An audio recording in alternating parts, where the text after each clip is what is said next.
Education with Shantanu চ্যানেলে তোমাদের সকলকে স্বাগত জানাই। আজকে আমার আলোচ্য বিষয় 2025 ও 2026 শিক্ষাবর্ষে যারা স্বামী বিবেকানন্দ মেরিট কাম স্কলারশিপে আবেদন করতে চলেছ তাদের ইউটিলাইজেশন সার্টিফিকেট কিন্তু অবশ্যই লাগবে রিনিউয়ালের ক্ষেত্রে। তো তোমরা ইউটিলাইজেশন সার্টিফিকেট কিভাবে ডাউনলোড করবে এবং ইউটিলাইজেশন ফর্মের কোথায় কি তোমাদের করতে হবে এবং কলেজ থেকে কি করাবে সেটা কিন্তু বলে দেবো আজকের ভিডিওতে। দেখো, প্রথমে তোমরা কিন্তু ওয়েবসাইটে যাবে, অর্থাৎ SVMCM বলে কিন্তু তোমরা যে কোনো একটা ব্রাউজারে লিখে SVMCM ইউটিলাইজেশন সার্টিফিকেট সার্চ করলেই কিন্তু তোমরা ইউটিলাইজেশন সার্টিফিকেটটি অনলাইনে পেয়ে যাচ্ছ। সেখান থেকে কিন্তু তোমরা ডাউনলোড করে নেবে। ডাউনলোড করিয়ে প্রিন্ট আউট করার পর তোমাদের যেই কাজগুলো করতে হবে, সেখানে দেখো প্রথমে লেখা থাকবে নেম অফ দ্য ইনস্টিটিউশন, কলেজের নাম কিন্তু লেখা থাকবে, এখানে কিন্তু তোমাদের লিখতে হবে না। এখানে কলেজের নাম অবশ্যই লেখা থাকবে, তোমরা যেই কলেজে পড়ো সেই কলেজের নাম কিন্তু এখানে লেখা থাকবে।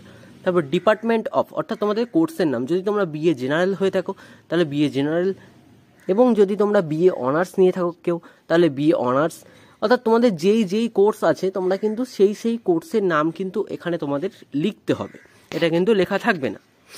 তারপরে লেখা আছে ইউটিলাইজেশন সার্টিফিকেট, এখানে বলছি utilisation certificate of the student who has received Swami Vivekananda merit cum means scholarship for first year, second year, third year, vide bank account number, অর্থাৎ এখানে কিন্তু ব্যাঙ্ক অ্যাকাউন্ট নাম্বারের পাশে কিন্তু তোমাদের যেই ব্যাংকের অ্যাকাউন্টের নাম্বার দেওয়া রয়েছে সেই অ্যাকাউন্ট নাম্বার কিন্তু এখানে লেখা থাকবে। এবং এখানে বলছে utilization certificate of the students who has receive Swami Vivekananda merit cum scholarship, অর্থাৎ এই ইউটিলাইজেশন সার্টিফিকেটটি যারা মেরিট কাম স্কলারশিপের জন্য আবেদন করেছিলে তাদের কিন্তু এই স্কলারশিপের জন্য কিন্তু এটা দেখাবে।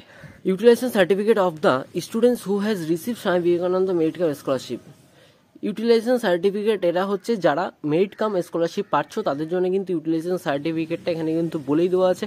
এবং এখানে কিন্তু তোমাদের ব্যাংকের অ্যাকাউন্ট নাম্বার কিন্তু এখানে লেখা থাকবে। দেখো, যেখানে লেখা আছে নম্বর থাকবে, এখানে কিন্তু অ্যাকাউন্ট নাম্বার তোমাদের থাকবে। It is certified that the grant has been utilised for which it was sanction and it accordance with the terms and condition as laid down SVMCM scholarship. SVMCM scholarship অর্থাৎ স্বামী বিবেকানন্দ স্কলারশিপের সমস্ত নিয়ম কিন্তু মেনেই এটিকে করা হচ্ছে, সুতরাং তাই কিন্তু লেখা আছে এখানে if as a result of check or audit objection some irregulars are noticed at later stage, action will be taken to refund, adjust or regularize the object amount। তোমাদের এখানে কিছু করতে হবে না। তো এখানে তোমাদের কি বলেছে সেটা কিন্তু না জানলেও চলবে, এটা কিন্তু কোনো দরকারি বিষয় নেই এখানে। তো তোমাদের নিচে যে সমস্ত কাজগুলো করতে হবে সেটা দেখো, বাদিকে লেখা আছে সিগনেচার অফ দ্য স্টুডেন্ট, এখানে কিন্তু তোমাদের সিগনেচার অফ দ্য স্টুডেন্টের এখানে তোমাদের নাম কিন্তু লেখা থাকবে। সবার কিন্তু আলাদা আলাদা নাম থাকবে, সবার আলাদা আলাদা ব্যাংকের নাম থাকবে এবং সবার আলাদা আলাদা কিন্তু কলেজের নাম থাকবে। তো সিগনেচার অফ দ্য স্টুডেন্টের এখানে কিন্তু তোমাদের নিজের নাম লেখা থাকবে, তার নিচেই কিন্তু তোমাদের সই করতে হবে। তারপরে লেখা আছে ডেট, জমা দেওয়ার তারিখ, অর্থাৎ যেদিন তোমরা জমা দেবে সেই দিনের কিন্তু তারিখ এখানে ডেট দিতে হবে আর কি। ডান দিকে দেখো লেখা আছে signature of the HOI with seal, HOI কিন্তু সই করবে সিল সহ, জমা দেওয়ার তারিখ দেবে এবং কলেজ থেকে স্ট্যাম্প করে নেবে। দেখো এখানে লেখা আছে প্রিন্সিপাল বলে, প্রিন্সিপালের এই জায়গাটা কিন্তু কলেজ থেকে তোমাকে স্ট্যাম্প করে দেবে এবং বাঁদিকে দেখতে পাবে কলেজ থেকে ভেরিফাই করে সই করে তারিখ দিয়ে দেবে। এখানে কিন্তু কলেজ থেকে ভেরিফাই লিখে দেবে বা ভেরিফাই স্ট্যাম্প মেরে তোমার কিন্তু নিচে সই করে দেবে। দেওয়ার পরে কি কিন্তু তোমরা যদি এটা গিয়ে সাইবার ক্যাফে জমা দাও তাহলে কিন্তু সাইবার ক্যাফে নিয়ে নেবে এবং তোমাদের ইউটিলাইজেশন সার্টিফিকেট কিন্তু এভাবেই কিন্তু কমপ্লিট হয়ে যাবে।